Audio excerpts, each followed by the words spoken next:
I don't think Mr. Breeden ever looked back once he put the nail in the first house he built.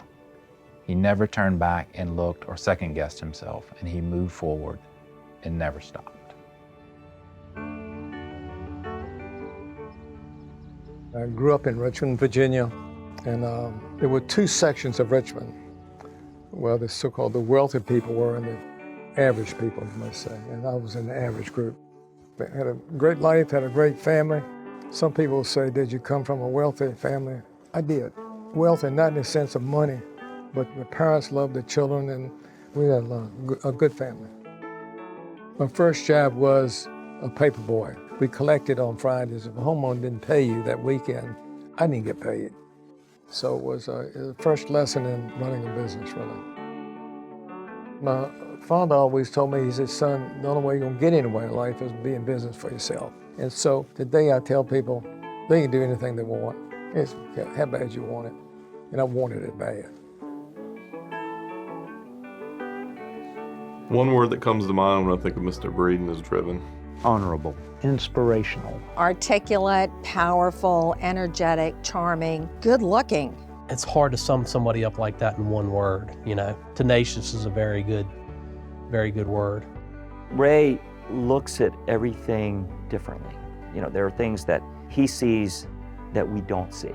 I would say Ray Breeden is a very driven, focused individual who never takes his eye off the ball. He is thinking about business morning, noon, and night. Mr. Breeden's success came as a result of consistent hard work. He worked with people early in his career that were just top drawer. So he took all that and added that to, just his desire to be successful. Mr. Breeden is so warm and communicative and personable, but something turns on in him when we get to the office and he becomes Mr. Breeden, the businessman. And I like that about him. He can turn it off and then he can turn it on. He's a very successful person, but I think there's a certain blue-collar side to Mr. Breeden. He's not afraid to go in and meet with a banker and then go put plywood in his Mercedes, so. You do things yourself, but you don't do it at the expense of other people. No matter whether it's at this home or whether it's at my farm or whether it's at my business, treat other people the way you want to be treated, and that's what I do to this day. First of all, Mr. Breeden is a gentleman.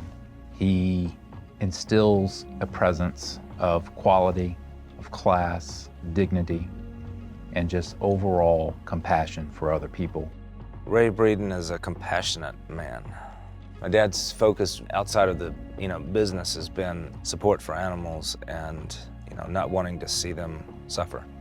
My sister was 5 years older than I am, so we did not do a lot of things together. The dog or the cat were my companions, really. So I've always liked animals from that standpoint. Ray, he's very interested in education, animal welfare, and in the arts. He feels like those are the three pillars of the community, if you will. Ray says, you know what? From a domestic standpoint, no one can take care of animals except for humans. He won the first Citizen Award of Virginia Beach through the SPCA, and you don't win that award without having a vested interest in the community. I think he is very much driven by community involvement, not only in the Virginia Beach area, but really throughout the state. A few months ago, I got us published, and I couldn't wait for Mr. Breeden to get to the office. She's so happy. She said, Miss Breeden. Here we are. We're number 20 on a list of 30.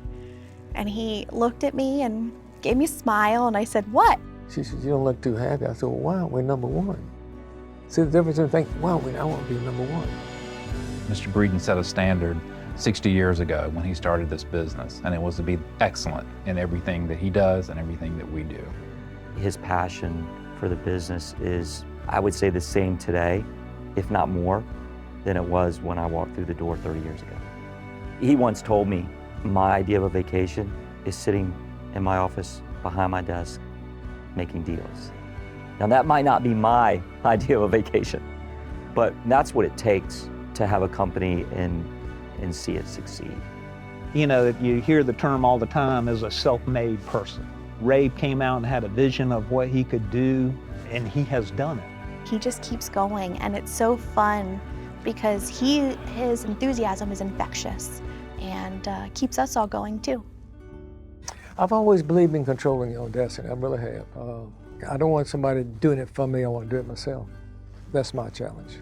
Is how to do it, how to build a business, how to keep people employed.